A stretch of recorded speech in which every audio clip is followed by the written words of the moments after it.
नमस्ते, आप देख रहे हैं गांधी न्यूज। यदि आपने अब तक हमारा चैनल सब्सक्राइब नहीं किया तो तुरंत सब्सक्राइब करें। राम जन्म की कथा सुन श्रद्धालु हुए भाव विभोर, पांडाल में की आतिशबाजी।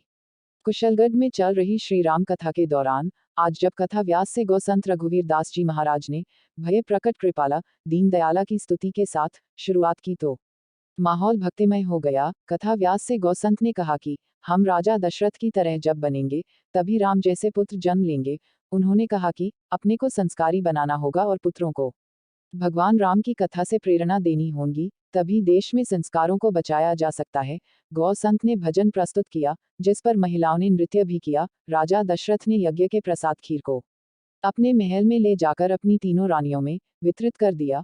प्रसाद ग्रहण करने के परिणामस्वरूप तीनों रानियों ने गर्भधारण किया। जब चैत्र मास के शुक्ल पक्ष की नवमी तिथि को पुनर्वसु नक्षत्र में सूर्य, मंगल, शनि, बृहस्पति तथा शुक्र अपने अपने उच्च स्थानों में विराजमान थे। कर्क लग्न का उदय होते ही महाराज दशरथ की बड़ी रानी कौशल्या के गर्भ से एक शिशु का जन्म हुआ जो कि नीलवर्ण, चुंबकीय आकर्षण वाले, अत्यंत तेजोमय, परम कांतिवान तथा अत्यंत सुंदर था। शिशु को देखने वाले देखते रह जाते थे। इसके पश्चात शुभ नक्षत्रों और शुभ घड़ी में महारानी कैकेयी के एक तथा तीसरी रानी सुमित्रा के 2 तेजस्वी पुत्रों का जन्म हुआ। आज कथा के दौरान कुशलगढ़ विधायक रमिला खड़िया, नगर पालिका के प्रतिपक्ष नेता रजनीकांत खाबिया, पीसीसी सदस्य हसमुख सदो, एडवोकेट हरेंद्र पाठक, मुकेश अग्रवाल, जिनेंद्र सेठिया, गायिका दीक्षिता पटेल, कैलाश राव, हेमेंद्र पंड्या, नितेश बैरागी आदि उपस्थित थे।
ऐसी धार्मिक आस्था से सब लोग जुड़े और हमने भी गुरु जी से कहना चाहूँगी कि एक छोटा सा कार्यक्रम ठाकुर साहब का मेरे निवास पे मैंने कराया था। मैंने पूरी कोशिश की कि इस कार्यक्रम को कैसे मैं कर पाऊंगी, पर जब भगवान का वास हो वहाँ किसी की ताकत नहीं है उसको रोक सके।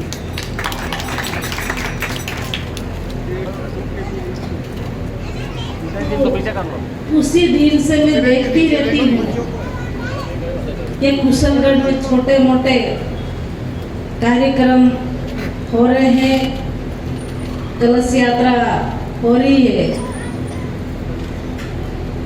तो ये भी नगर का कार्यक्रम नहीं, किसी पार्टी पॉलिटिक्स का कार्यक्रम नहीं, इस मंदिर के लिए जिस दिन से यहाँ से ये मेरी जनता बैठी हुई है, उन्होंने मुझे घर में नौकर रखते हैं, इस तरह से 5 साल के लिए मुझे नौकर बनाया, तो इनकी नौकरी मैं कैसे करूं? तो ये कुशलगढ़ में राम जी मंदिर, मंगलेश्वर का मंदिर और ये महानागनाथ का मंदिर मैंने तलाश करी। सेठ भैया हमारे साथ में है, उनसे पूछा कि मैं पहली बार जीत के गई तो सब इस तरह से विधानसभा में बोलते थे कि भाई इस मंदिर के लिए इतने पैसे दिए जाए, फलानी जगह इतने पैसे दिए जाए। मैंने भी पूरी कोशिश करी और मैंने सेठ को कहा कि अपने यहाँ देव स्थान के कौन कौन से मंदिर हैं। इन्होंने मुझे जानकारी दी और कहा कि रमीला ये है और राम जी मंदिर बहुत पुराना मंदिर है, इस मंदिर को कैसे उद्धार किया जाए। तो इस मंदिर के आज भी वो सिटी 2000 जय राधे जय श्री राधे जय राधे जय राधे राधे जय राधे जय श्री राधे।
का हिसाब कर दो।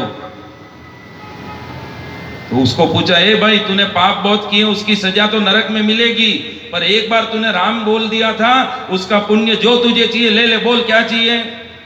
एक दिन स्वर्ग में रहना है, एक दिन के लिए अप्सराओं के साथ रहना है, एक दिन के लिए तुझे जिंदगी जीनी है, क्या चाहिए तुझे।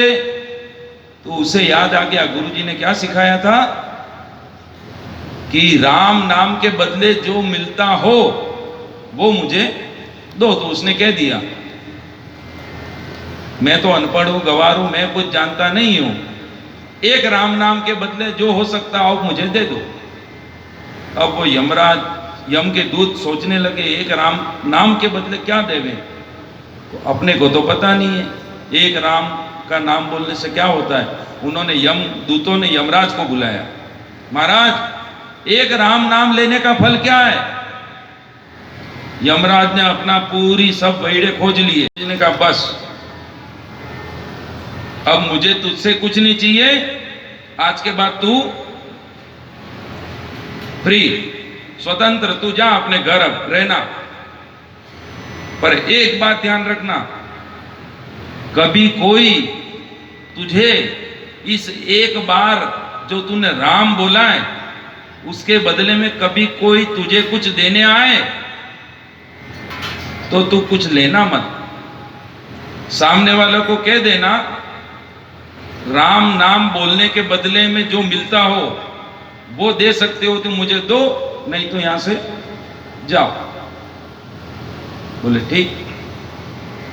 अब व्यक्ति अपने घर बार में जिंदगी जीने लगा, बच्चे बड़े हो गए, उम्र हुई मरने की। जब मरने की आयु हुई तब यम के दूत वहां पे आए। यम के दूत आए, हिसाब किताब होने लगा दोनों का, पाप और पुण्य का। कितने पाप किए तो लिस्ट बड़ी लंबी थी, पुण्य कितना किया तो उसमें ज्यादा लिस्ट थी नहीं, एक ही